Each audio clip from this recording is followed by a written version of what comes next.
पूरे देश में देख लिए जो कोई भी चुनाव होता है वो विकास और रोजगार के मुद्दे पर होना चाहिए, ना कि केवल धर्म के मुद्दे पर नहीं लड़ना चाहिए। आप लोकसभा के प्रत्याशी हैं, कैसे फाइट देंगे रवि किशन और काजल निषाद को? नमस्कार, आप देख रहे हैं संपन्न भारत और मैं नीरज द्विवेदी। हमारी चुनाव यात्रा पहुंच चुकी है गोरखपुर, मुख्यमंत्री योगी आदित्यनाथ का शहर और गोरक्षनाथ की धरती। ये रास्ता इधर नेपाल जाएगा और गोरखनाथ मंदिर की तरफ जाएगा। गोरखनाथ ये इंटरनेशनल रोड है गोरखपुर का, और इधर से हम गुजर रहे थे तो हमें यहाँ पे एक रैली जाती हुई दिखी है, जिस पर आनंद कुमार फौजी जो सांसद प्रत्याशी हैं यहाँ के, और यहाँ से आपको बता दें इस बार लोकसभा के जो प्रत्याशी हैं भारतीय जनता पार्टी से रवि किशन हैं।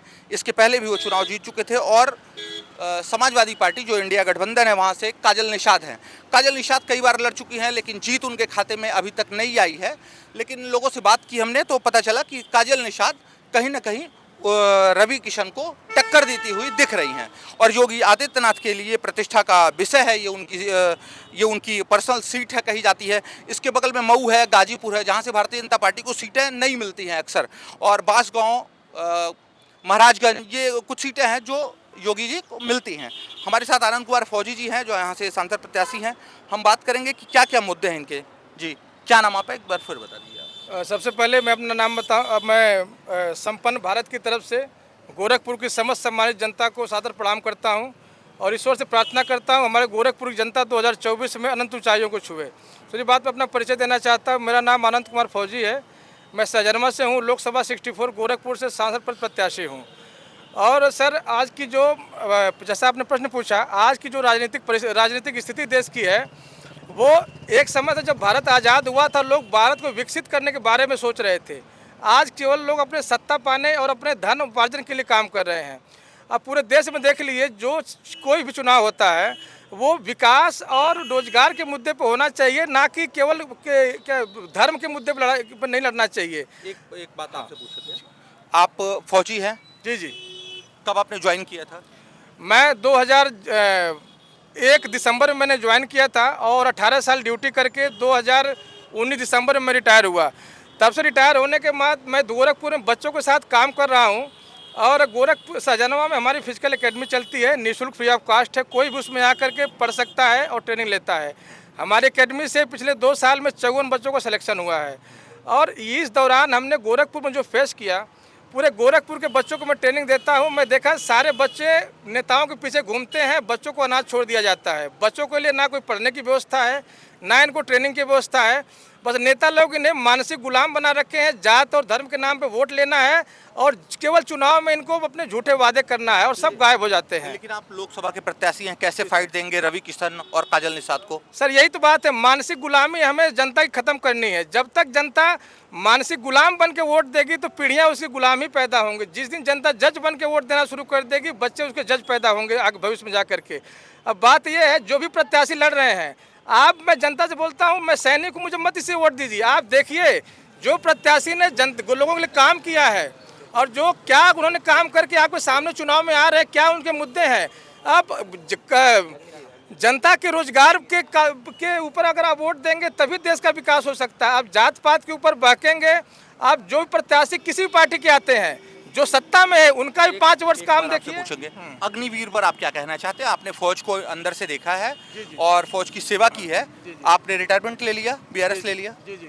अच्छा, इस आप बच्चों को तैयारी कराते हैं आर्मी में जाने के लिए। अग्निवीर को आप कैसे देखते हैं? सर, अग्निवीर व्यवस्था हमारे देश के राजनीतिज्ञों की बहुत बड़ी भूल है। अब जैसा कि 100% मिलिटराइजेशन वहाँ के लिए सक्सेस है जहाँ की आबादी बहुत कम है। हमारे देश की ऑलरेडी इतनी आबादी है। अगर हर आदमी को मिलिटराइज करना चाहते हैं तो अच्छाई को भी बुराई में लोग बदल सकते हैं। ऑलरेडी हमारी इतनी बड़ी फौज है, जो 14 लाख की फौज है, आर्मी की है, एयरफोर्स की, खुद ही हम पर्याप्त हैं। तो सैनिकों को एक देश सेवा तो है, ये साथ में एक स्वस्थ रोजगार भी देना सरकार का काम। अग्निवीर योजना जो आई है, आप दोषी किसे मानते हैं? दोषी सर हमारी पॉलिटिकल सिस्टम है। अब जो सरकार नहीं दोषी है? सरकार ही दोषी है। कौन सी सरकार? सरकार जो भी चला रही है, जो योजना कौन सी? नाम नहीं लेना चाहते आप? नाम लेना क्या है, तो भारतीय जनता पार्टी लाई है। अगर नाम पूछ रहे हैं तो भारतीय जनता पार्टी लाई है। और ये योजना बिल्कुल भी फौज के लिए बिल्कुल ही घातक है। जो मैं सेना में रह के आया हूँ, जो 3 साल बच्चे वहाँ पे ड्यूटी करेंगे। राहुल गांधी कहते हैं कि हम आएंगे तो वो योजना तुरंत वापस करेंगे। राहुल गांधी को आप कैसे देखते हैं, वो आएंगे तो वो योजना वापस कर पाएंगे? सर, योजना वापस करेंगे नहीं, वो तो राजनीतियों के जो वचन है उस पर हम भरोसा नहीं कर सकते हैं। हम लोग सोचते हैं जो जनता की डिमांड है कि जो भी राजनीतिक आते हैं उनकी कुछ तो क्वालिफिकेशन होना चाहिए। जनता में उन्होंने क्या काम किया है, कम से कम 5 साल सर्विस सेना में उनको देख करके फौज में अगर ज्वाइन कराया जाए तो देश के दर्द की बात समझेंगे। अब नेता लोग जिस तरह से पहले राजा और आक्रमणकारी देश में राज करते थे, आज अमीर और गुंडे देश में राज करते हैं। इस व्यवस्था को खत्म करने के लिए पूरे देश में सैनिकों ने एक राजनीतिक संगठन बनाया है, भारतीय जवान किसान पार्टी। और हम लोग पूरे देश में 332 लोग चुनाव लड़ रहे थे, जिसमें से सबका पर्चा खारिज करके हम सब केवल 103 लोग बचे हुए हैं। 103 ही हम काफ़ी हैं। अगर हम लोग कुछ भी सैनिक संसद में पहुंचते हैं, अगर हम 10 सैनिक भी संसद पहुंच जाते हैं, पूरे संसद का हुलिया बदल के रखने वाले इंसान है। लेकिन आप किस पार्टी से अपेक्षा करते हैं कि वो अग्निवीर योजना वापस लेगी? अगर कोई भी पार्टी है ये अगर इसको वापस लेती है, वेल एंड गुड है। पहली बात। दूसरी बात ये कहना चाहते हैं कि जो हमारे देश के कर्मचारी काम करते हैं, सब बुढ़ापे का रोज सहारा होता पेंशन। सरकार हमारा पेंशन ही खत्म कर दे रही है, तो लोग किस जोश से काम करेंगे? किस पार्टी से आपकी फाइट है? फाइट हमारा है, किसी पार्टी से नहीं है। मैं जनता से मैं प्रश्न पूछना चाहता हूँ। फिर भी गोरखपुर में आपकी किससे फाइट है? आप किससे? गोरखपुर में मेरी किसी से फाइट नहीं है। जनता पूर्ण हमको समर्थन कर रही है। जिस तरह से बॉर्डर पे सैनिक, हमारे बॉर्डर पर जनता भरोसा करती है, यहाँ भी भरोसा करेगी हमको और सैनिकों को मौका देगी। अगर हम गोरखपुर से जनता हमको एक बार मौका देती है, आप हमें एक बार मौका देंगे, मैं गारंटी देता हूँ गोरखपुर से आप हमको हटा नहीं पाएंगे। ऐसा हम काम करके आपको देंगे, काम करके दिए हैं और देंगे। योगी आदित्यनाथ मुख्यमंत्री को चैलेंज कर रहे हैं? चैलेंज मैं बिल्कुल कर रहा हूँ। किसको चैलेंज कर रहे हैं? मैं हर राजनीतिक सिस्टम को चैलेंज कर रहा हूँ। अभी किसको चैलेंज किया? अभी मैं चैलेंज वाली शब्द नहीं कह सकते हैं, मैं सजेशन दे सकता हूँ। चैलेंज फौजी केवल बॉर्डर पे करता है, नागरिकों को हम चैलेंज नहीं कर सकते। सलाह दे सकते, सब हमारे ही हैं, चाहे मुख्यमंत्री है, चाहे प्रधानमंत्री, कोई भी है। लेकिन मैं सलाह देना चाहता हूँ, अगर लोकतंत्र में ऐसी व्यवस्था चलेगी तो भारत केवल अभी तो 75 वर्ष हुए, मुश्किल से 20 वर्ष झेल पाएगा। सर, मैं एक चीज़ जनता बताना चाहता हूँ देश को कि हम संसद हमारे देश की सर्वोच्च संस्था होती है और वहीं से हमारे देश की दिशा और दशा तय होती है। लोग बोलते हैं विश्व गुरु बनाने के लिए, विश्व गुरु केवल बोलने से नहीं हो जाएगा। विश्व गुरु के लिए हमको काम करना पड़ेगा, हमको संसद में अच्छे लोग भेजने पड़ेंगे, तब विश्व गुरु बनेगा। अभी नरेंद्र मोदी जी कह रहे हैं भारतीय जनता पार्टी के निर्देश में या उनके संरक्षण में या उनके सरकार में भारत विश्व गुरु बन रहा है। सर, विश्व गुरु बन रहा है, आप मानते हैं? मैं सब विश्व गुरु बन रहा है केवल मोदी जी के राज में, भारतीय जनता पार्टी की सरकार में विश्व गुरु बन रहा है, आप मानते हैं? नहीं, मैं तो नहीं मान रहा अभी बन रहा है, क्योंकि जब हम अच्छे लोगों को संसद में नहीं भेजेंगे। अभी जो क्वालिटी देखिए, जिन नेताओं को भारतीय जनता पार्टी ने या समाजवादी पार्टी ने कोई पार्टी टिकट दे रखी है, उनका सोशल वर्क देखिए किस फील्ड से आए हुए हैं। जैसा ड्राइवर हम अपनी गाड़ी को देंगे उसी दिशा में उस चीज़ को ले जाएगा। अब पहली दूसरी बात कहते हैं, हमारी संसद के बारे में बात कर लेते हैं। संसद हमारे देश की सर्वोच्च संस्था है, वहीं से हमारे देश की दिशा दशा तय होती है। लोगों के मन में राजनीतिक पार्टियों ने ऐसा बैठा रखा है, लोगों को कंसेप्ट बैठ गया है कि राजनीति में सैनिकों को और अच्छे लोगों को नहीं आना चाहिए। लेकिन ऐसा क्यों भाई, ऐसी क्या बात है? जब तक जो वो संस्था जहाँ से देश बनना है, तो IAS PCS बहुत सारे लोग आ रहे हैं, लोकसभा जीता है कई सारे लोग। लेकिन परसेंटेज देखिए कितने लोग आ रहे हैं। नहीं, कम ऐसे लोग आ रहे हैं, ऐसे कम लोग आ रहे हैं जिनका जो नगण्य के बराबर है। जब तक अच्छे लोगों को जनता चुन करके संसद में नहीं भेजेगी। आज देखिए संसद में लगभग 98% नेताओं के ऊपर केस है, भ्रष्टाचार के केस है। लेकिन हमारी पार्टियां उन्हीं को टिकट देती हैं जिनके ऊपर भ्रष्टाचार है, केस है। आप किस पार्टी के साथ मिलके हम भारत को आगे बढ़ाना चाहते हैं? हम सर, जो भी भारत के लिए बात करेगा, जो भारत के हित में बात करेगा, उसको आपको कौन लगता है कौन बात करेगा? सर, हम सैनिक बात करेंगे। हम अपने युवा के साथ करना चाहते हैं। किसी पार्टी के साथ तो आपको मिलना पड़ेगा ना। कौन सी पार्टी है वो? हम भारतीय जवान किसान पार्टी को सपोर्ट करते हैं, उससे हम चुनाव लड़ रहे हैं। और हमारी भारतीय जवान किसान पार्टी में एक भी नेता के ऊपर एक भी दाग नहीं है, सारे पोस्ट ग्रेजुएट लोग चुनाव लड़ रहे हैं। जनता कहती है ना कि राजनीति में आने के लिए पहले 5 साल सर्विस सेवा में करनी चाहिए, तो अब पूरे सैनिक ही राजनीति में आ गए हैं। अब देखिए जनता को में सपोर्ट चाहते हैं। अगर आप हमको अगर पूरे जैसे मोबाइल राहुल गांधी कह रहे हैं कि अग्निवीर को हम वापस लेंगे, आप राहुल गांधी का सपोर्ट करते हैं मैं एक जीतने दूसरा के बाद कहना चाहता हूं, जाएंगे। एक दूसरा सेकंड मांगे। जिस तरह से आज हमारे देश का पूरा सिस्टम करप्ट हो चुका है, अगर जनता अभी नहीं चाहते कि ये नेता पूरे देश को बर्बाद कर देंगे। आज कौन से नेता? नाम लीजिए, अभी नाम लेना पड़ेगा। वर्तमान में नेता कौन से नेता? एक नेता चार नहीं है। नेताओं का नाम बताइए, दो नेताओं का नाम बताइए। नहीं नहीं, जनता खुद समझदार है। नाम लेना चुनाव में गलत बात हो जाएगी, वो आचार संहिता का पार्टी उल्लंघन बताइए, है। पार्टी कौन सी? कोई पार्टी देख लीजिए, हर पार्टी को मैं बोलता हूँ भारतीय भ्रष्टाचार। जनता पार्टी को निशाना है। भारतीय जनता पार्टी भी है और सपा भी है, हर जो भी पार्टी राजनीति में, वो सब जिम्मेदार है। देश आज स्थिति ऐसी क्यों है? हमारा आप अकेले सरकार नहीं बना पाएंगे ना, किसी न किसी के साथ तो आपको मिलना पड़ेगा। बिल्कुल नहीं है, यही तो गलत है बात है। हमारे मन में एक कंसेप्ट बैठा दिया गया है कि अकेला चना बाहर नहीं फोड़ता है। बहुत ही गंदी बात है। आप चने बने रहोगे तो कुछ भी नहीं कर पाओगे। आप पर एटम बम बन के देखिए, चना नहीं क्या बहुत कुछ फूटेगा विदेश में। जो भी समाज को बदले वो अकेला इंसान ही बदला हुआ है। हम सैनिक अब राजनीति में उतर चुके हैं जनता की सेवा करने के लिए। हमें जनता पे भरोसा है, जनता हमें मौका देती है। हम एक ऐसी व्यवस्था स्थापित कर देश में देना चाहते हैं ताकि आने वाली पीढ़ियों को गर्व हो कि हाँ सैनिक आए। जब देश बर्बाद हो रहा था तो हमारे देश के सैनिक आकर के देश को बचाए थे। अग्निवीर पर आपने खुल के कुछ नहीं बोला। जी सर, अग्निवीर व्यवस्था हमारे देश के नेताओं की भूल है। एक जवान, आज के देश में स्थिति ये है पहले एक सैनिक वो कह रहे हैं सबको मौका मिलेगा, हर 4 साल बाद नया आदमी आएगा, नए लोगों को बात मौका बताइए, मिलेगा। अगर तुमको एक्सपेरिमेंट करना था तो पुलिस पे किए होते। जहां जान लेने और जान देने की ड्यूटी है वहां सैनिक अपने जज्बे से लड़ता है। अगर पहले सैनिक भर्ती होता था गर्व से कहता था, गर्व से। गोरखपुर की आपको कौन सी बात पूरी जाने दीजिए। पहले सैनिक भर्ती होता था, उसके परिवार गर्व करता था कि हाँ मेरा बेटा फौजी बन गया है। लेकिन आज स्थिति ये है, सैनिक अपने बताने डरता है कि मैं भर्ती हूँ, क्योंकि पहला उसको क्वेश्चन यही सामना करना पड़ता है कि भाई साहब 4 साल वाले में हुए क्या? अरे 4 साल में वापस आ जाएंगे तो सरकार कहती है नौकरी दिया जाएगा। पहले से ऑलरेडी सैनिक रिटायर होकर बैठे हुए हैं, फिर ये आ जाएगा, ये जुमला नहीं तो कहाँ तुम नौकरी दोगे बताइए। वो सरकार कुछ क्लियर नहीं कर रही है कि क्या करना है। अब देखिए अभी तो कुछ नहीं है। जब गोरखपुर से चुनाव लड़ रहे हैं, जी सर। गोरखपुर के भी कुछ मुद्दे हैं आपके पास? बिल्कुल सर, गोरखपुर कौन से 5 मुद्दे कौन से हैं गोरखपुर के? बिल्कुल, पहला मुद्दा पढ़ा एजुकेशन का। आज भी देखिए सरकारी स्कूलों की हालत कैसी है।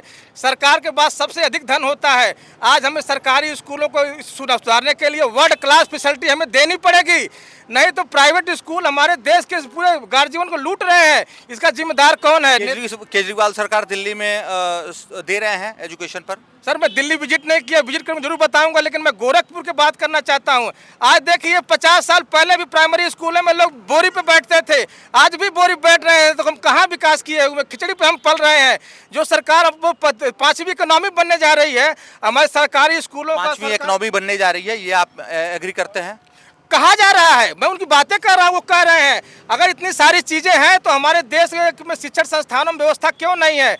हमारे सरकारी स्कूलों में वर्ल्ड क्लास फैसिलिटी क्यों नहीं है जहाँ से लोग, क्योंकि वहाँ गरीब लोग के बच्चे पढ़ते हैं। इसलिए अगर करना चाहते हैं, नेता पूरे देश के साथ धोखा कर रहे हैं। ये जनता को समझना पड़ेगा।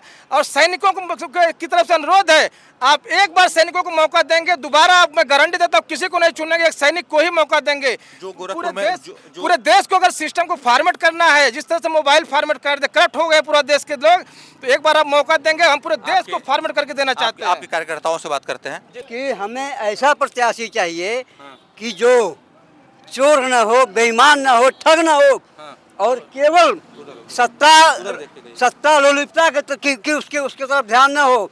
हमें ऐसा प्रत्याशी चाहिए। एक फौजी चाहिए, मुझे एक फौजी चाहिए, मुझे एक फौजी चाहिए। यहाँ केवल एक ड्रामा हो रहा है। सुनिए, न तो मैं भाजपा का समर्थक हूँ, न कांग्रेस का, न सपा का, न बसपा का, और किसी पार्टी में समर्थक नहीं हूँ। ऑलरेडी मैं जानता हूँ ऑल पॉलिटिशियन इज करप्ट, लेकिन फिर भी एक फौजी आदमी, मैं उस फौजी को चाहता हूँ और चाहता हूँ कि वो सांसद बनाए, वो सांसद बनाए, गोरखपुर सांसद। योगी आदित्यनाथ को सपोर्ट नहीं करते हैं? करते थे, अब नहीं करेंगे। इसलिए नहीं करेंगे। क्यों? सवाल ये है, बेरोजगारी, भ्रष्टाचार की तो बात नहीं करते हैं, बेरोजगारी। नौजवान हमारे बच्चे घूम रहे हैं, उनको नौकरी नहीं मिलने वाली है, काम काज नहीं मिलने वाला। इतनी कंपटीशन है हर जगह। कहते हैं कि भैया चलो 5 किलो राशन लेते हैं आप? अरे सुनिए तो सही, 5 किलो राशन की छोड़ देना बात। लेते हैं कि नहीं लेते? नहीं लेते हैं, हम नहीं लेते हैं, मैं नहीं लेता हूँ। आप कहते हैं कि भजिया तलना भी व्यवसाय है, तो MA BEd PhD MSc और MPhil करके भजिया सब लोग तलेंगे। गैस लेते हैं कि नहीं लेते हैं? गैस लेते हैं लेकिन अपना पैसे का लेते हैं। 2000 रुपये राशन लेते हैं, 2000 रुपये जो किसान सब्सिडी आती है लेते हैं। कुछ नहीं लेते हैं। मेरा शहर में घर है, यहाँ बगल में घर है, मैं कुछ नहीं लेता हूँ, मुझे कुछ नहीं मिलता है, कुछ भी नहीं मिलता है। प्रधानमंत्री किसको बनते देखना चाहते हैं? मैं प्रधानमंत्री के तौर पर मैं किसी को नहीं देखना चाहता हूँ फिलहाल। वो वक्त बताएगा, वो समय बताएगा कि प्रधानमंत्री कौन बनेगा। लेकिन जो आज की समस्या है, जो आज की व्यवस्था है, काजल निषाद से आपकी लड़ाई है? नहीं, मैं तो किसी पार्टी का हूँ ही नहीं। मैंने तो इनको समर्थन दिया है, उन्हीं को। हाँ, तो काजल निषाद हो, चाहे सपा हो, चाहे बसपा हो, चाहे भाजपा हो, कांग्रेस हो, हमसे उनसे क्या लेना देना। हमने तो इनको समर्थन दे दिया, बात खत्म। भाजपा से मेरी कोई मतलब ही नहीं है। नरेंद्र मोदी को कैसे देखते हैं? सुनिए, थोड़ा और आप पीछे चलिए। बेसिकली एक minute basically I am a Hindu. मैं व्यक्तिगत तौर पर न तो योगी आदित्यनाथ की और न ही मोदी की मैं आलोचना नहीं कर सकता व्यक्तिगत तौर पर। लेकिन आज जो हो रहा है, जो बेरोजगारी है, लड़कों में भ्रष्टाचार, दुनिया भर के, वो सब उन समस्याओं पे मैं बोल रहा हूँ। उसकी तकलीफ है, हमारे भी बच्चे हैं वो भटक रहे हैं, उस बात की तकलीफ है, इसलिए मैं बोल रहा हूँ। क्या इस सरकार में युवाओं को रोजगार मिल रहा है? रोजगार या नहीं मिले। देखिए, यह मुख्यमंत्री सर है, मुझे अपने आप को शर्म होती है कहने के लिए कि मैं युवा हूँ, मुख्यमंत्री का सीट है, मैं युवा हूँ। प्राइवेट कंपनी में चले जाइए, किसी प्राइवेट कंपनी, चाहे गिड ऑफ आईजीएल हुए, किसी प्राइवेट कंपनी में चले आईजीएल हुए, चाहे भी 8 घंटे नहीं 12 घंटे खटाते हैं, 300 नहीं 250 रुपए देते हैं। बताइए, 250 देते हैं, 200 देते हैं। ये बताइए, मुख्यमंत्री से रही है। और हम लोग ITI सेटिया डिप्लोमा सब कर पढ़े हुए हैं, अप्रेंटिस के लिए कंपनी में बोला जाता है, और मुख्यमंत्री जी उद्घाटन कर देते हैं या बोलते हैं हम युवाओं को नौकरी दे रहे हैं। सब बाहरी आदमी कंपनी में बैठे हुए हैं। बताइए, सब कंपनी में बैठे, तो हम लोग कहाँ गए? हम लोग वोट देने के लिए बस बैठे हैं, हम लोग वोट देने के लिए बैठे हैं। इस बार हम लोग बदलेंगे और हमारे AK फौजी सर जीत जाते हैं तो मुख्यमंत्री योगी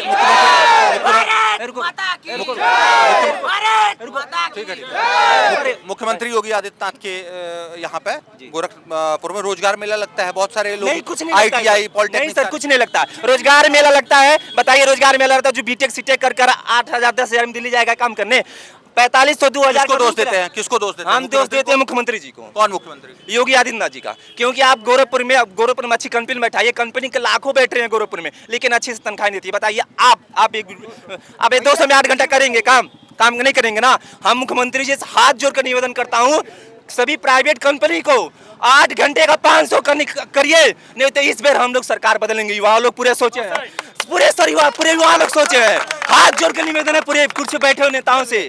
8 होनी चाहिए। चलिए, 5 क्या कहना चाहेंगे आप जनता से? मैं जनता से कहना चाहूँगा कि आप एक बार सैनिकों को मौका दीजिए। हम पूरे देश को, सिस्टम को बदलने के लिए हम लोग आए हुए हैं। जनता की डिमांड थी कि राजनीति में लोग अगर 5 साल सेवा करके आएंगे तो अच्छे लोगों को मौका दिया जाएगा। अब तो पूरे सैनिक राजनीति में आ रहे हैं आपको सेवा करने के लिए। आप एक बार मौका देते हैं तो मैं गारंटी देता हूं दोबारा हमको यहाँ से हरा नहीं पाएगा। ऐसा हम काम करके आपको दिए हैं। आप सहजनवा फिजिकल एकेडमी में हमारा जो काम है उसको देख करके आप सारे प्रत्याशियों से कंपेयर कर लीजिएगा, उसके बाद अपने सैनिक के बारे में विचार कीजिएगा। अगर आप मौका देते हैं तो मैं आपका अत्यंत आभारी होऊंगा। और गोरखपुर को हमने गोल्डन गोरखपुर बनाने का संकल्प लिया है, उसमें आप लोग साथ दीजिए। गोरखपुर के युवाओं का विकास किया जाएगा, कुछ संसाधनों का विकास किया जाएगा। इसके साथ हम अपना बाड़ी को विराम देते हैं और जनता से अपील करते हैं, सैनिकों को पश्चिम मतदान कीजिए। हम आपको संकल्पित हैं युवाओं को रोजगार देने के लिए, भ्रष्टाचार खत्म करने के लिए। जो बोलते नहीं हो पाता है वो हम करके दिखाएंगे, क्योंकि दुनिया में संभव कुछ भी नहीं है।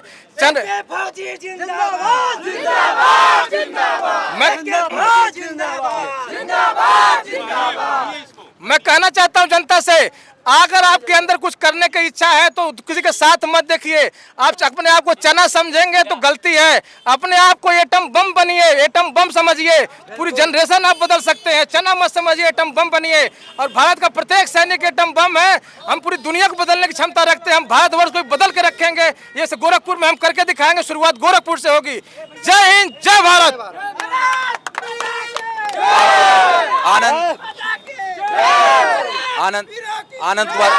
आनंद कुमार फौजी गोरखपुर के लोकसभा प्रत्याशी हैं। आपने हमसे बात की। आप गोरखपुर लोकसभा के बारे में क्या सोचते हैं?